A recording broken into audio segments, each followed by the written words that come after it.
Estou de volta. Hoje vim trazer mais uma resenha de livro. Dessa vez o livro é A Face Oculta do Amor, do Marcos de Souza Borges, ou Pastor Cote. E tá, gente, eu tô muito animada pra fazer esse vídeo. Eu conheci o Pastor Cote através de uma de minhas tias, quando alguns anos atrás ela foi num congresso da Jocum. E ela gostou tanto dos sermões dele que comprou vários livros do Pastor Cote e distribuiu lá entre a família. E meu pai estava lendo um dos livros dele, que inclusive eu tenho aqui comigo. Não o que meu pai estava lendo, esse aqui é o Avivamento do Odre Novo. Esse meu aqui é a versão em inglês. E daí a minha tia tinha dado pro meu pai a versão em português desse livro. E quando ele estava lendo, teve um trecho em especial, uma parte que me marcou muito. E ele se sentiu tão impactado por aquela verdade que ele nos mostrou, né, pra mim, pra minha irmã, pra minha mãe. E eu achei tão interessante aquilo ali que eu tinha lido, porque era uma verdade desdobrada de forma tão clara que eu fiquei impactada. Então eu fui buscar sobre o Pastor Cote, comecei a assistir as mensagens dele. Eu lembro de ter assistido uma mensagem dele que se chama A Cura da Alma. Essa mensagem dele tem mais de 3 horas de duração, né, em 2 partes, cada uma de mais de 1h30. No sermão dele sobre a cura da alma, ele vai tratar de um assunto que ele é especialista, que é sobre libertação, né? E libertação em vários campos espirituais. E é um assunto que, enfim, eu me sinto muito atraída por estudar esse assunto. É uma coisa que eu realmente tenho muito interesse. Eu amo estudar sobre isso. Eu diria que o Pastor Cote, juntamente com o Frank Hammond, são aqueles que eu mais admiro na forma como eles falam tão claramente sobre libertação espiritual. O próximo livro que eu vou ler, ainda não sei se vai ser o do Frank Hammond, mas vai ser um dos próximos que eu vou ler, que eu tenho interesse em ler aquele lá, Porcos na Sala, e falar sobre ele, né? Quem sabe, é um livro bem pesado, mas eu acho que vai ser um dos próximos que eu vou ler, mas enfim. Voltando. E daí eu tava assistindo essa mensagem do Pastor Cote, e a forma como ele falava de verdades tão profundas, com uma facilidade tão grande, sabe? Tipo assim, eu amo psicanálise, foi o assunto que eu mais me aprofundei na faculdade, que eu amava estudar sobre. O que o Einstein foi pra física, eu comparo Lacan e o Freud pra mente humana, porque, tipo, os caras são muito inteligentes. E eles conseguem desvendar sobre o funcionamento da mente, das relações humanas, de uma forma tão minuciosa e detalhada, e explicar quase que matematicamente como que funciona isso, sabe? E mesmo com tudo que a gente tem disponível, os nossos resultados ainda são muito rasos nessa área. Tanto é que a gente evita o termo cura dentro da psicanálise ou até mesmo da psiquiatria. Porém, a libertação espiritual trata diretamente com cura.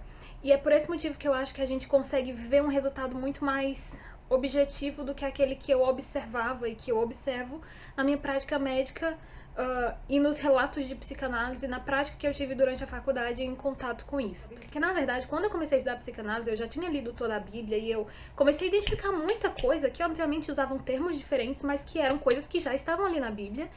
E que eu comecei a ver, mas tipo assim, cara, isso aqui já tava na Bíblia, mas isso aqui já tava na Bíblia, mas isso aqui já tava na Bíblia, enfim.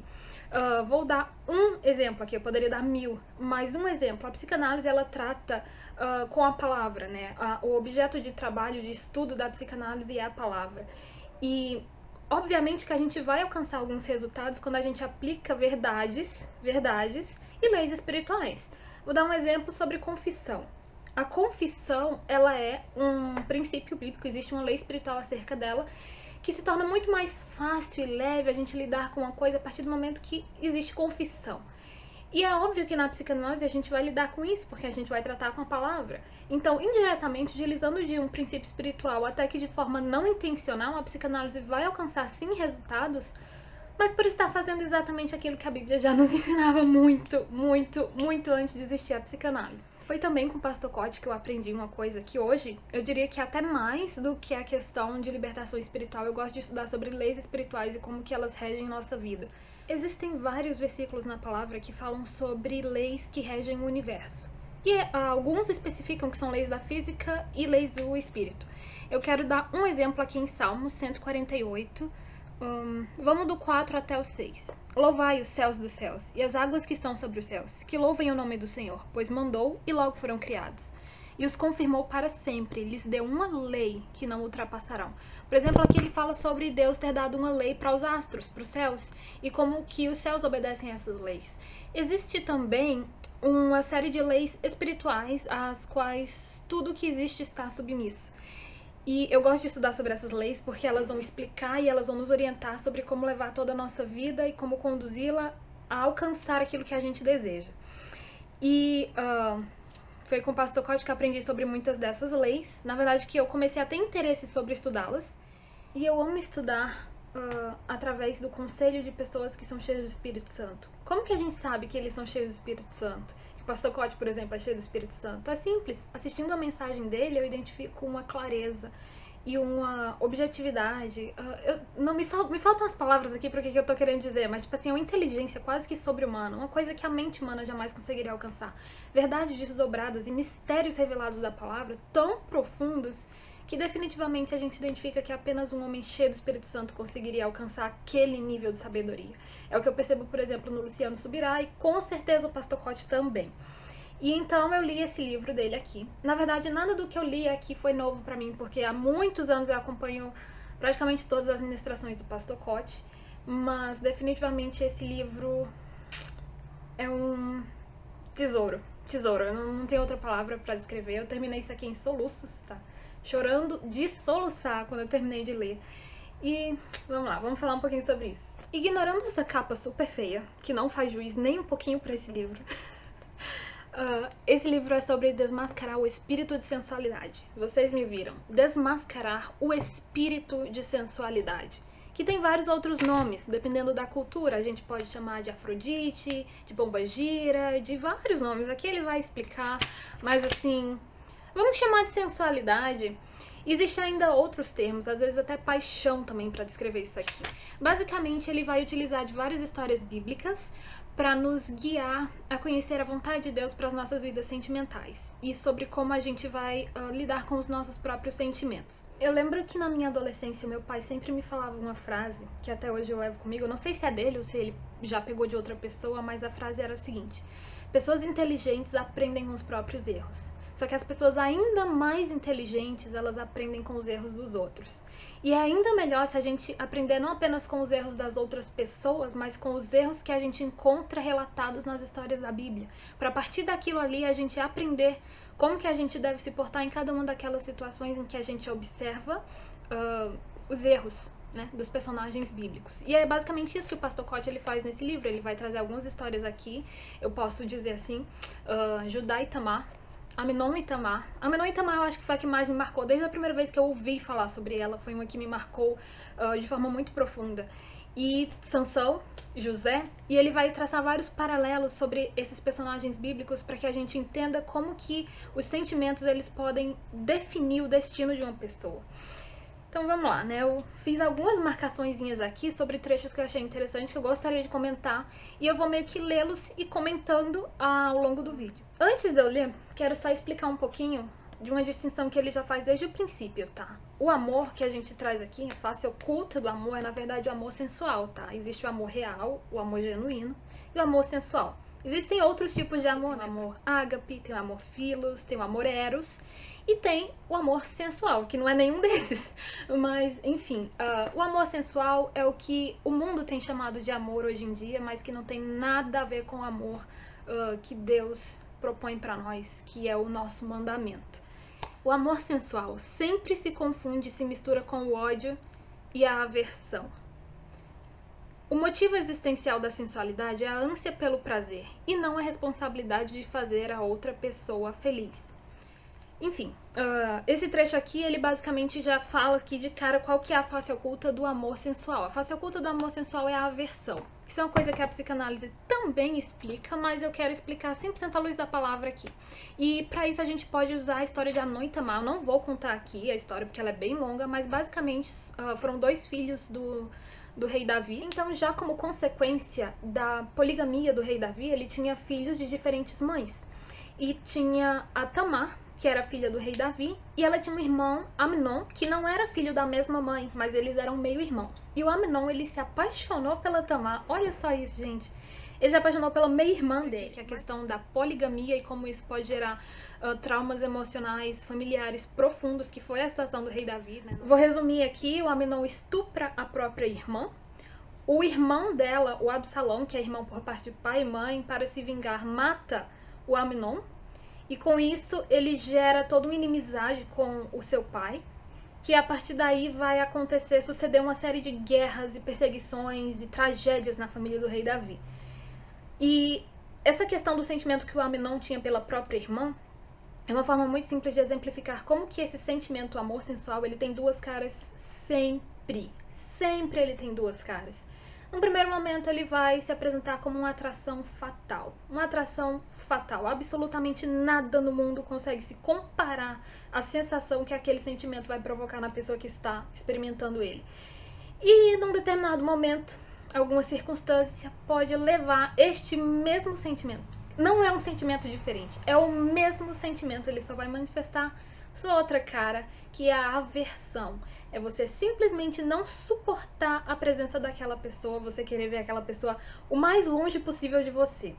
E foi isso que aconteceu na história de Amnon e Tamar. Ele se apaixonou pela sua irmã de forma fatal. E depois que ele a estuprou, ele teve nojo dela e ele não aguentava vê-la perto dele. E quando eu li essa história na Bíblia, isso me chocou tanto a revelação assim, tão clara de como que os sentimentos eles podem manipular as pessoas dessa forma. Lembram que no começo eu falei que eu ia dizer aqui como que a gente diferenciava o amor real do amor sensual? Existem várias formas, várias. Sempre o amor real ele vai estar consoante com a palavra de Deus. O amor sensual vai fugir dela, vai fugir de tudo que for compromisso centrado em autoridade. Mas uma coisa muito fácil da gente observar é a questão do ciúme. O amor sensual, ele sempre se relaciona com o ciúme.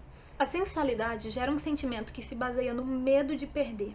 Esse sentimento é o ciúme, e através dele materializa-se a possessividade. O medo de perder produz uma insegurança aguda que nos leva literalmente a furtar a liberdade da outra pessoa, que é o objeto de nossa cobiça, anulando a sua individualidade, violando a sua liberdade e asfixiando o relacionamento. Daí eu escrevi algumas coisinhas sobre isso. O que é ciúme? Ciúme é praticamente um medo de perder, né? Se há medo de perder, não é amor real, né? É amor sensual. Se tu tem medo de perder aquela pessoa, já saiba de cara agora que eu tô dizendo, é amor sensual, não é amor real. Porque o verdadeiro amor, ele lança fora todo medo. Então, se tem medo de perder, não tem como ser amor real. E aqui eu peguei um trechinho pequeno que eu gostaria de ler pra vocês. Isso aqui foi eu que escrevi, tá? A respeito dessa questão aí do medo de perder. O amor nada tem a ver com isso. O amor está sempre pronto para deixar ir. O afeto possessivo, ele sussurra no leito de morte. Por favor, não me deixe, eu não vou saber viver sem você. Enquanto o amor real sussurra, vá em paz, meu amor, está tudo bem. Se dói permanecer aqui, não permaneça por mim. Eu te abençoo para ir. Descanse. Vai doer sem você aqui no começo, mas vai ficar tudo bem. O Consolador vai cuidar de mim. Só um adendo, aqui você pode ver que não necessariamente são relacionamentos românticos. Às vezes existem sentimentos sensuais que não necessariamente são românticos, né? Quando existe possessividade ali, atrelada. É por isso que é impossível amar alguém verdadeiramente se não for em Deus. Porque todo sentimento que não está em Deus se torna algo possessivo, doentio e patológico. Em Deus há paz e alegria, a paz para ficar, a paz para partir, a paz para ganhar, a paz para perder. Em Deus temos a tranquilidade de saber que Ele tornará eterno tudo o que foi construído nele. Quando Deus é o nosso primeiro lugar, na certeza de sua constância, não há temor nas perdas das demais coisas ou pessoas. Quando Cristo é o nosso tesouro, nada mais importa, e ainda que venhamos a perder um ente querido, uma possessão estimada, um bichinho de estimação, um título ou uma posição, seja o que for, nada nos afeta muito. Nada tira a nossa felicidade mais secreta. É exatamente como as canções de Priscila Alcântara, Tanto Faz, eu amo essa música, e de Audrey Assad, How Can I Keep From Singing. Eu amo essas duas músicas e sobre como elas falam sobre o fato de quando a gente tem Deus, cara, nada mais importa. Aqui mais à frente ele vai dar um outro exemplo, né, sobre a questão como o ciúme ele tá sempre relacionado com o amor sensual e não apenas nos relacionamentos românticos, amorosos, românticos.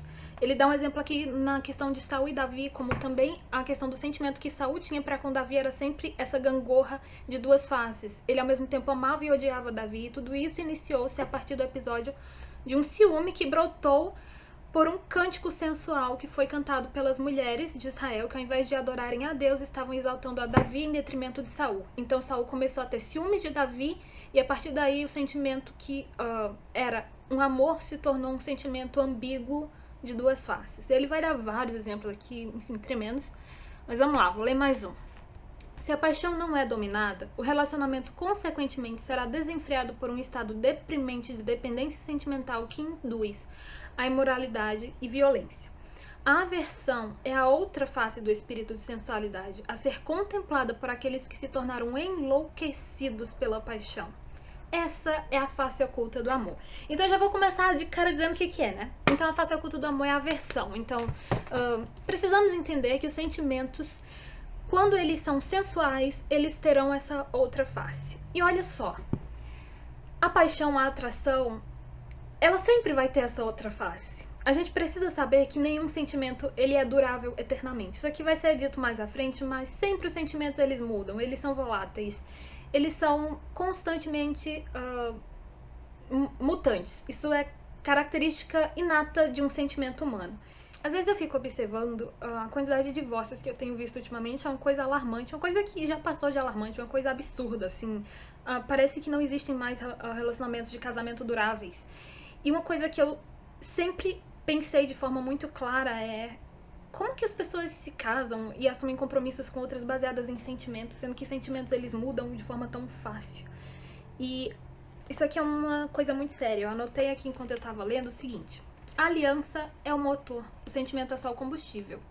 O sentimento acaba, mas pode ser renovado. Eu não tenho certeza, que foi alguma mensagem que eu ouvi isso, não sei se foi do Pastor Cote ou de outra pessoa, eu acho que foi do Pastor Cote, onde ele fala que a aliança de um relacionamento, ela sempre é o motor. Então, se você valoriza a honra, preza pela aliança, quando o sentimento acaba, o sentimento é só o combustível, o sentimento ele pode ser renovado, desde que você não descumpra ou não desvalorize a aliança, que é aquilo que vai formar uma base sólida para uma família. O sentimento não consegue ter essa solidez jamais. Olha isso aqui que forte. Não existe submissão sem missão.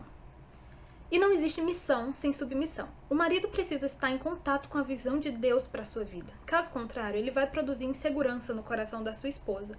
Submissão significa desempenhar a missão de ajudar alguém na sua missão. Por isso, a principal responsabilidade de uma esposa é entender qual é a missão do seu marido. Se a mulher não pode se casar com a visão de um homem, não deve se casar com esse homem. Quanto a isso aí, eu sempre gostei de estudar com a Sarah Shiva. As mensagens da Sarah Shiva, os vídeos dela, eu acho que ela é muito, muito iluminada por Deus para esclarecer sobre esse assunto nessa área para mulheres solteiras. E uma coisa que eu sempre entendi é que a química entre um casal, química mesmo, é o que mais atrapalha na decisão, numa decisão sábia sobre com quem estabelecer uma família numa base sólida.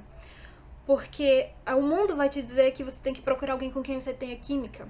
Esses dias eu tava vendo um vídeo da Mayra Card, que se divorciou há pouco, e no vídeo que ela colocou, o primeiro vídeo que ela fez, eu acho, explicando que ela tava se divorciando, eu fiquei muito impactada com as coisas que ela disse ali, porque ficou muito claro pra mim, uma coisa que na verdade eu já sabia desde sempre, que a química ela não consegue sustentar um relacionamento. E no vídeo ela fala sobre como que ela tinha uma química incrível com o ex-marido dela, mas que isso não foi suficiente pra sustentar um relacionamento no qual inclusive eles têm uma filha.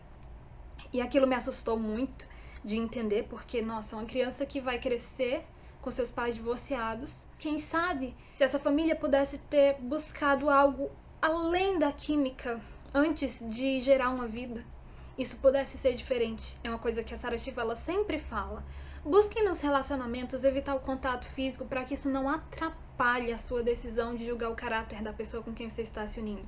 Até porque, por exemplo, se você não conhece o propósito da vida daquela outra pessoa e você acha que o casamento tem a ver com química e não com propósito, você pode estar entrando numa furada. Porque, bem, será que você conhece o seu próprio propósito ou você não se deu tempo de buscá-lo? Aonde que a gente encontra o nosso propósito antes de se envolver com alguém? A melhor química do mundo não vai salvar um relacionamento com propósitos distintos. No capítulo sobre a história de Judá e Tamar, Judá foi o quarto filho de Jacó, né? Tamar era a nora dele. O pastor Cote ele vai falar sobre identidade e imoralidade. Ele tem um sermão só sobre isso, que eu acho fantástico, né? Onde ele vai falar um pouquinho mais sobre Judá e Tamar. E a questão da identidade, ele fala aqui uma coisa que eu amo. A identidade é o conhecimento da verdade divina acerca de si mesmo nas diversas áreas e condições de existência. E ele vai explicar, através dessa história, como que a imoralidade vai nos roubar, digamos assim, a nossa identidade. Tá? Ele vai utilizar aqui a questão da simbologia bíblica, né? Aquilo que o Judá deixou comprometido como autenticar sua identidade, que ele deixou com a Tamar, naquele momento que ele caiu em imoralidade. Na verdade, ele já vinha, né, desde antes. O Koch, ele sempre vai mostrar aqui como que é sempre uma escada, né? Ele vai traçar isso especialmente na história de Sansão. Ele foi quebrando princípio a princípio, até que de fato ele comprometeu totalmente o seu propósito e o seu compromisso. Da mesma forma aconteceu com Judá, ele começou a negociar princípios, né? Sempre acontece isso. Quando você não tem princípios inegociáveis, você vai acabar na ruína. Porque a partir do momento que esses homens da Bíblia começaram a negociar princípios foi quando eles entraram em decadência. E ele vai utilizar a questão dos símbolos, né? Que foi o cajado, o selo e o lenço, eu acho que. Não sei qual que é o nome utilizado, mas enfim, cada um desses representava uma coisa específica. E aqui ele falando sobre o selo, né? E ele traz vários trechos bíblicos para dar embasamento para isso que ele fala. E daí ele diz: o desejo de Deus é fazer de cada um de nós seu próprio selo, sua própria marca, um instrumento da sua majestosa autoridade para tocar e transformar vidas. Pessoas com a identidade redimida redimirão a identidade de outras. Daí eu fiz uma anotação aqui que eu acho legal citar. Cada pessoa tem um propósito de existência, e a felicidade genuína vem quando o alcançamos. Então nós sabemos, né, que quando finalmente chegarmos naquele glorioso dia, cada um de nós vai receber uma pedrinha branca com um novo nome. E esse novo nome eu acredito que vai ser uma revelação pessoal, única, intransferível, insubstituível de quem nós somos em Deus. E é quando a gente busca isso, quando a gente busca, não a pedrinha, né? Porque a pedrinha, na verdade, ela vai ser toda a nossa restauração e renovação em glória. Mas o propósito ele é único. Lá no fundo, todos nós temos um desejo de sermos insubstituíveis, de nos sentirmos insubstituíveis. E eu acredito que para Deus nós somos insubstituíveis em nosso propósito. E é quando a gente o busca, a gente encontra esse propósito. É impossível a gente encontrar o nosso genuíno propósito fora de Deus. Isso é impensável. Essa daqui provavelmente é a frase do Pastor Koch que eu mais amo de todas as frases que eu já li em todos os livros dele. Você só irá saber quem você é, de fato, descobrindo quem Deus é. São revelações simultâneas e paralelas. Então, gente, não tem como a gente saber quem a gente é se a gente não busca saber quem Deus é. Porque, obviamente, se Deus nos criou dele, por ele, para ele, tá? Quem nos fez ele? Qual que foi a matéria-prima? Ele? Qual que foi o propósito? Ele? Como que a gente pode querer existir, conhecer nosso propósito, conhecer qual seja o nosso destino ou qualquer outra coisa a respeito de nós mesmos se a gente ignora quem Deus é? Não dá. Então, a imoralidade, ela sempre vai furtar essa capacidade de enxergar ou de compreender ou de alcançar a revelação da sua própria identidade. Isso é muito pesado. Isso aqui que ele vai tratar nesse capítulo. Mas vós, perguntou-lhe Jesus, quem dizeis que eu sou? Respondeu-lhe Simão Pedro, tu és o Cristo, o Filho do Deus vivo. Disse-lhes Jesus, bem-aventurado és tu, Simão Bar-Jonas, porque não foi carne e sangue que tu revelou, mas meu Pai que está nos céus. Pois também eu te digo que tu és Pedro, e sobre esta pedra edificarei a minha igreja, e as portas do inferno não prevalecerão contra ela. Cada revelação acerca de Deus é correspondida com a revelação acerca de nós mesmos. E eu acho isso tremendo, né? Ele vai falar aqui sobre como Jesus é sempre o caminho para essa revelação, né? A gente não consegue alcançar a Deus sem Jesus, né? A gente não consegue conhecer a paternidade de Deus, a gente não consegue tomar posse da nossa herança espiritual se não for em Cristo, que é sempre o caminho, a verdade, a vida, para tudo aquilo que a gente busca. Mais um trechinho aqui que me chamou muita atenção é quando ele fala: amor é a justa medida de afeição e limites, tá? Isso aqui é o amor real.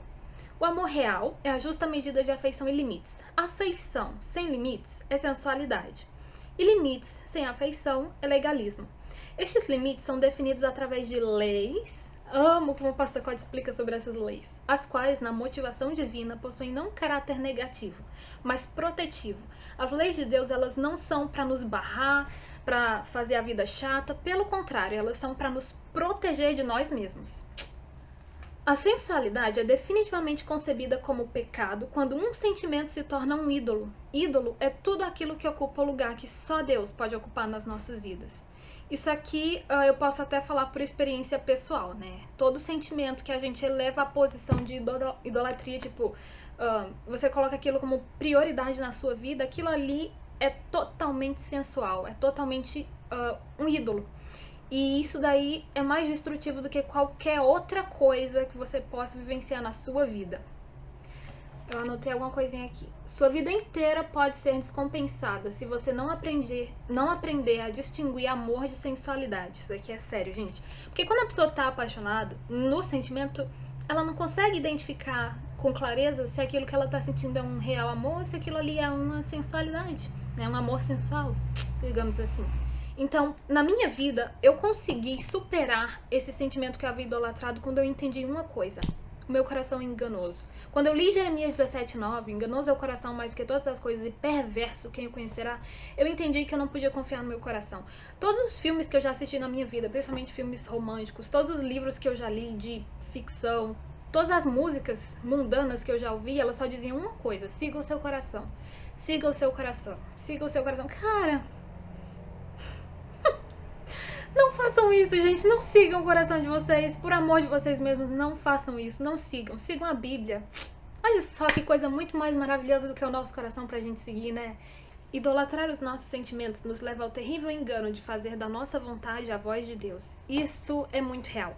Quando você idolatra um sentimento, e mais uma vez eu falo por experiência própria, mesmo que Deus te diga não, olha que lindo, olha que palavra linda, não.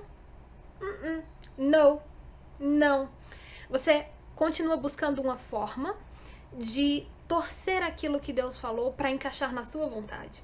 Porque você idolatra o sentimento, então você não está disposto a abrir mão dele. Se não está disposto a abrir mão dele, está testificando que é a coisa mais importante para ti, que a vontade de Deus está abaixo daquele sentimento para ti. Então, se Deus te fala não, meu anjo, é não. Deus, ele sempre encontrou uma forma muito transparente e muito objetiva de se comunicar comigo. E eu me lembro que na semana que eu estava decidindo, eu precisava me decidir acerca daquele sentimento que eu idolatrei por muitos anos, eu me deparei com a mensagem do pastor Cote, O Poder da Renúncia. E é sobre isso que ele fala nos próximos trechinhos aqui que eu vou citar. E assistir aquela mensagem pra mim foi a forma mais clara e transparente que Deus podia falar comigo sobre a vontade dele e como o meu destino seria afetado por aquela escolha. Vejam só isto. Quando perdemos os nossos direitos para Deus, os direitos de Deus passam a ser nossos. Deus, às vezes, ele vai pedir de nós algumas coisas. E felizes seremos se entendermos o privilégio de poder renunciar o nosso maior desejo, a nossa maior vontade, o nosso maior sonho, o nosso maior plano, em virtude, em detrimento da vontade de Deus. Esse é o maior privilégio que alguém pode ter na vida. Sem a menor sombra de dúvidas, eu digo isso aqui. O ponto é que Deus só encaminhará sobrenaturalmente a pessoa mais certa para nós se realmente dermos a Ele esta liberdade, através da atitude de abrir mão da pessoa que nós mesmos idealizamos. Gente, eu poderia resumir todo esse livro nessa frase, né? É porque assim dá vontade de retweetar todas elas. Sério, eu amo esse livro. Cara, que tudo. Isso é muito verdade. Às vezes a gente vai... na questão de idolatrar um sentimento, a gente tende a criar algo na nossa mente que jamais conseguirá ser suprido por um ser humano. Jamais. As nossas expectativas, elas são vorazes. As minhas, em especial, eu posso confirmar que são. E antes que eu entendesse que eu precisava, sim, abrir mão de tudo aquilo que eu havia inventado na minha cabeça para alcançar a vontade de Deus, eu tive que entender isso. Eu gosto particularmente da parte da psicanálise que estuda catexias objetais. E o nome é esse, catexias objetais. É sobre como a nossa mente, ela consegue, digamos assim, delimitar lugares para cada afeto nosso. São representações mentais, digamos assim, que nós temos e que elas detêm parte da nossa energia de desejo. Vamos dizer assim, as energias de desejo que existem dentro de nós, elas vão ser armazenadas sobre as formas de catexias objetais em diferentes representações que nossa mente faz. E eu fiz um textinho sobre isso uma vez. Esse textinho eu escrevi já faz bastante tempo, mas eu acho legal só pra gente entender um pouquinho mais sobre catexia objetal, já que eu entrei nesse assunto, né? A felicidade de alguém depende iminentemente de como essa pessoa administra suas catexias objetais. E essa não é uma tarefa sequer remotamente fácil. Catexias objetais são, a grosso modo, energias na forma de pensamento que, entendo eu, tem quantidade fixa para o total de representações mentais que dispomos. E podem deslocar-se de uma representação a outra, embora esse possa ser um processo laborioso. Entender isso me trouxe a paz de saber que o que quer que aconteça do lado de fora, seja fortuna ou tragédia, é aqui dentro que mora a balança. É aqui dentro que mora toda a força para amar, para odiar, para lembrar ou para esquecer, para ressentir ou para perdoar. Isso é a catexia objetal. Estudar sobre ela me fez entender basicamente aquilo que as pessoas falam não é sobre o que está acontecendo à tua volta, é o que está acontecendo dentro de ti.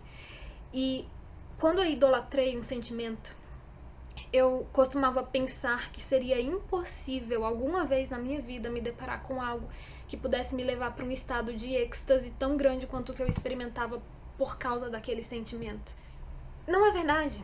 Os hormônios, eles estão na nossa cabecinha, gente. Não tem a ver com as circunstâncias que estão acontecendo fora de nós.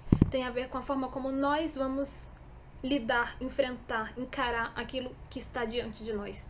Seja um sentimento, seja uma pessoa, seja uma situação, o que quer que seja. Sempre somos nós as pessoas que vão decidir qual que será o nosso destino.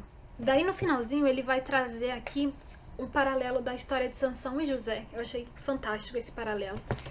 E uma coisa que ele fala desde o começo. Todo homem chamado por Deus passa pelo teste da pureza. Esse teste vai expressar o nosso controle sobre os picos sentimentais e os desejos ardentes.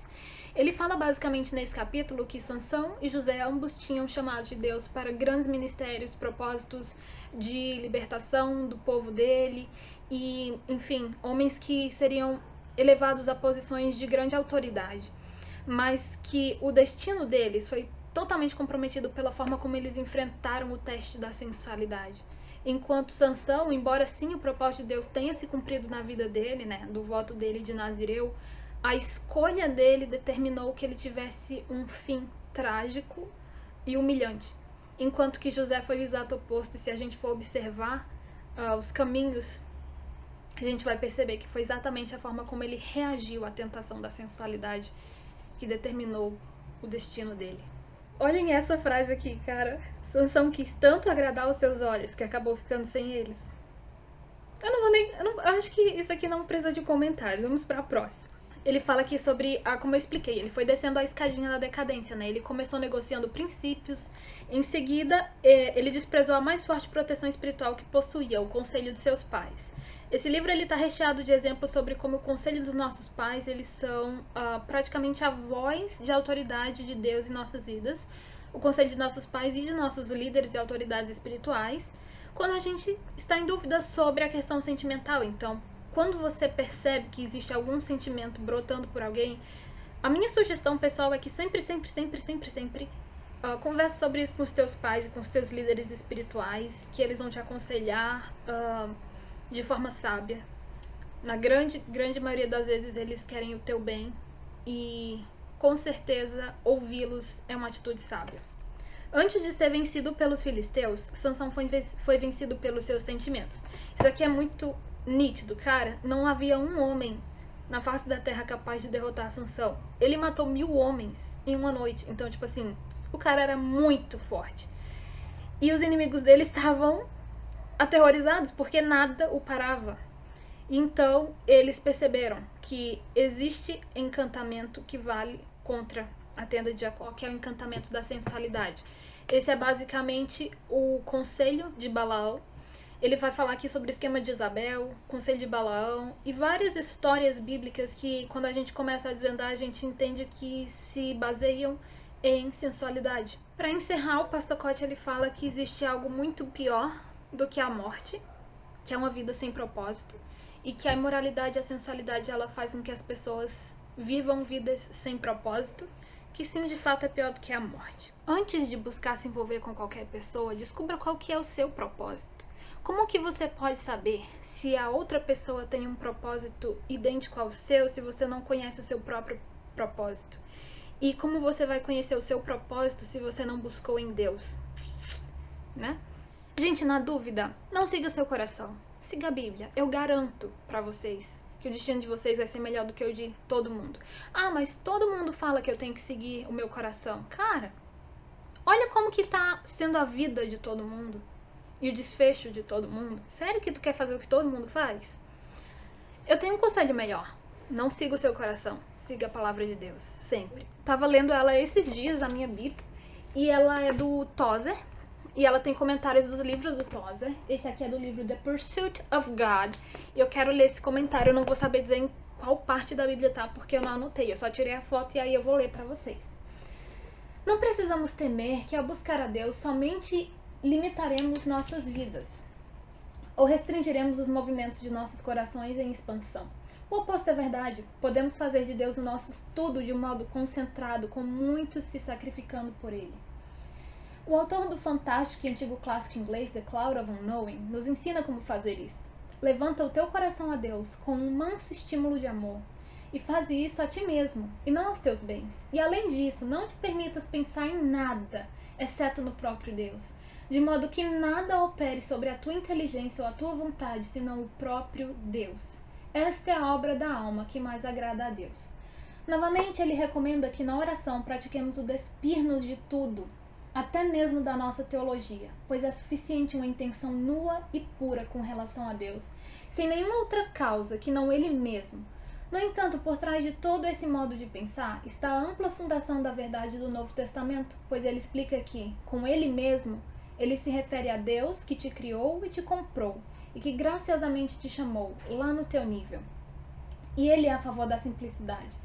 Se desejássemos que a religião fosse compreendida por uma só palavra, para que possas ter melhor conhecimento dela, toma apenas uma pequena palavra, de uma só sílaba, porque ela é melhor do que a de 2 sílabas, pois até mesmo a mais curta está mais em conformidade com a obra do Espírito. E essa palavra é a palavra Deus, ou a palavra amor. Quando o Senhor dividiu Canaã e as tribos de Israel, Levi não recebeu nenhuma porção da terra. Tá, eu quero só um estrelinho aqui em inglês, tá? Em inglês, God. É uma única sílaba. Quando o Senhor dividiu Canaã entre as tribos de Israel, Levi não recebeu nenhuma porção da terra. Deus disse a ele simplesmente, eu sou a tua parte e a tua herança. E com essas palavras, o fez mais rico que todos os seus irmãos, mais rico que todos os reis e rajás que já viveram no mundo. E aqui é um princípio espiritual, um princípio ainda válido para cada sacerdote do Altíssimo Deus. O homem que tem a Deus como seu tesouro tem todas as coisas em uma pessoa. Muitos tesouros comuns podem lhe ser negados, ou ainda que ele possa tê-los, o seu aproveitamento será tão moderado que eles nunca serão necessários para a sua felicidade. Ou se ele tiver que perdê-los um a um, dificilmente sentirá uma sensação de perda, pois tendo a fonte de todas as coisas, ele tem em uma pessoa toda a satisfação, todo o prazer, todo o deleite. O que quer que seja que ele possa perder, não terá verdadeiramente perdido nada, pois ele tem agora tudo em um. E o tem de maneira pura, legítima e eterna. Eu amo esse texto. Cara, eu amo esse texto. Tem um outro texto também. E esse daí eu vi no Facebook de um amigo meu e eu preciso ler ele aqui. É do George Swinnock Works, no caso seriam obras do George Swinnock. Versão 4, das páginas 40 a 41. Eu vou ler só um trechinho para não ficar muito extenso. Mas basicamente o que ele fala é: se Deus fosse a sua porção, encontrarias nele o que quer que seja que o teu coração pudesse desejar e toda a felicidade.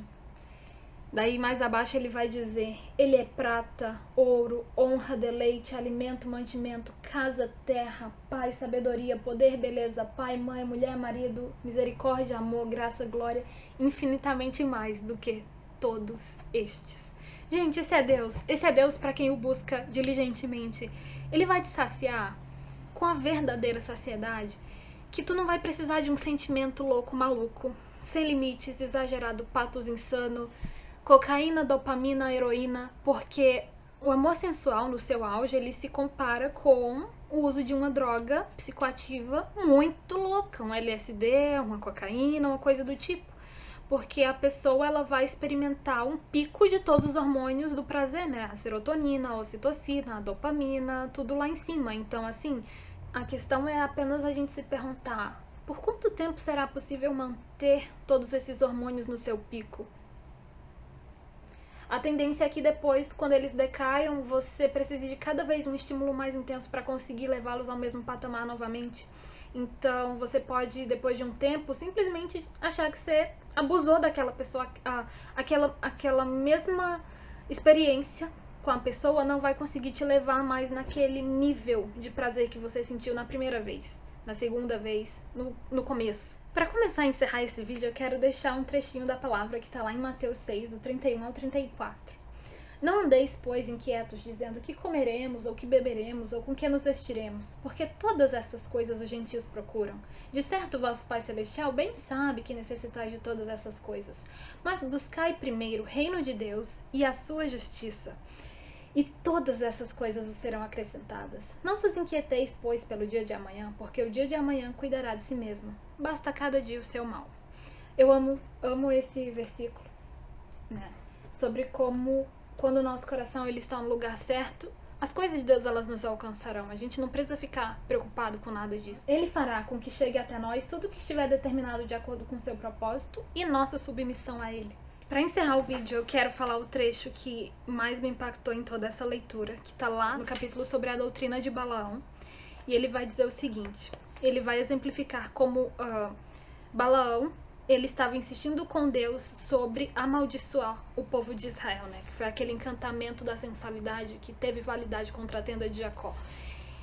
E depois de tanta insistência, Deus ele simplesmente permitiu que Balaão fosse.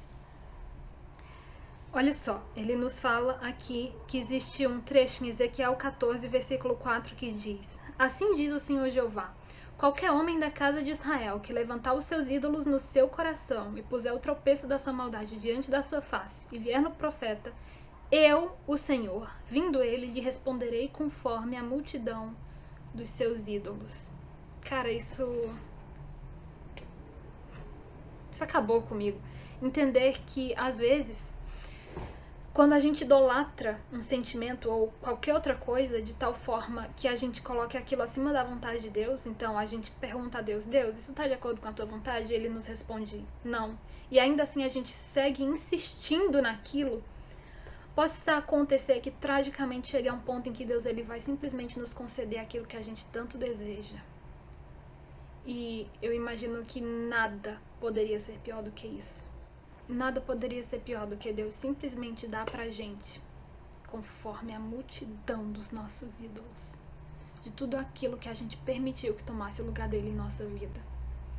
Para encerrar, eu quero ler uma reflexão que eu fiz acerca de tudo isso aqui que eu li. E o que eu particularmente desejo para quem que está me assistindo. Se você é casado, eu te desejo um despertar para o entendimento da santidade de uma aliança e de como a sua preciosidade está muito acima de qualquer sentimento passageiro. E se você é solteiro, como eu te desejo que os nossos corações estejam escondidos nele de tal forma que jamais possam ser encontrados em qualquer outro lugar. Que estejamos com o coração inclinado para o Senhor de tal forma que jamais lhe enfademos com nossas insistências tolas contra a sua vontade, a ponto de que ele tragicamente conceda o desejo de nossos corações.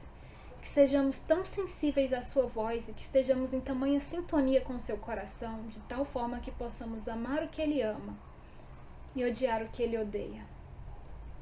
Esse textinho daí que eu li, eu utilizei dele poucos dias atrás, que foi o Dia dos Namorados, e como eu faço parte da comunicação lá da minha igreja, o pessoal me pediu se talvez eu tivesse algum texto pra gente usar no Dia dos Namorados, e foi o texto base que eu usei pra fazer o post do Dia dos Namorados lá na minha igreja, né? O pastor ele gravou um videozinho e a gente colocou esse trechinho lá na descrição do post, e enfim, só pra comentar, porque caso alguém já tenha... Nossa, isso aqui não me é tão estranho, pode ser que você tenha visto lá no Insta da minha igreja, que sim, eu faço parte da equipe de comunicação e escrevo alguns textinhos lá pro Insta. Daí, pra encerrar o vídeo, eu quero deixar a recomendação de música né? Porque recomendação de livro, recomendação de música. E essa música aqui faz uns 2, 3 dias que eu comecei a ouvir e que eu estou simplesmente apaixonada por ela. Eu terminei de ler esse livro soluçando, tá? Em meio a lágrimas e soluços. E quando eu ouvi essa música, eu tava ouvindo essa música quando eu terminei de ler o livro, eu terminei de desabar, assim, de emoção, porque foi muito forte. E eu quero ler a letra dela pra vocês. Novamente é uma música em inglês. É da Kate Rosen e se chama In Every Season. Então eu vou ler a letra dela traduzindo, né, porque é em inglês. Vamos lá. Estou abandonando os meus medos do amanhã. Estou depositando todos eles aos teus pés. O que quer que suceda, seja alegria ou tristeza, Deus, cumpre o teu caminho em mim. Cumpre o teu caminho em mim. Em todas as estações, Deus, tu és fiel. No conforto ou na dureza, a tua promessa ela é boa. Em cada prova contarei como uma bênção, sabendo que estás comigo e que estás trabalhando para o bem. Eu estou abrindo mão dos meus sonhos para o futuro. Eu estou deixando-os todos no teu trono. O que quer que seja que suceda, seja dor ou seja sorriso, os meus olhos estarão apenas em ti. Sim, os meus olhos estarão apenas em ti. Em todas as estações, Deus, tu és fiel. Daí ele vai repetir, né, ali o coro, já vou pular para a próxima parte, porque aí vocês escutam a música. Quem tenho eu nos céus além de ti? Cara, não há nada que eu deseje mais do que a ti na terra.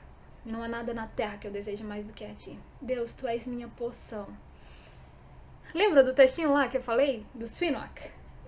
Deus, tu és minha porção. Quem tenho eu nos céus além de ti? Não há nada na terra que eu deseje além de ti. Quem tenho eu nos céus além de ti? Não há nada na terra que eu deseje além de ti. Deus, tu és minha porção. Tu és minha porção. Então, gente, espero que vocês tenham gostado desse vídeo, espero que tenham gostado desse livro. Não se esqueçam de deixar o like, os comentários, de se inscreverem no nosso canal. A gente vai trazer muito mais conteúdo, não apenas nesse estilo, em vários estilos diferentes. E é isso, desejo que enquanto o mundo vai se desconstruindo cada vez mais, que a gente possa se construir, se edificar cada vez mais na palavra do Senhor.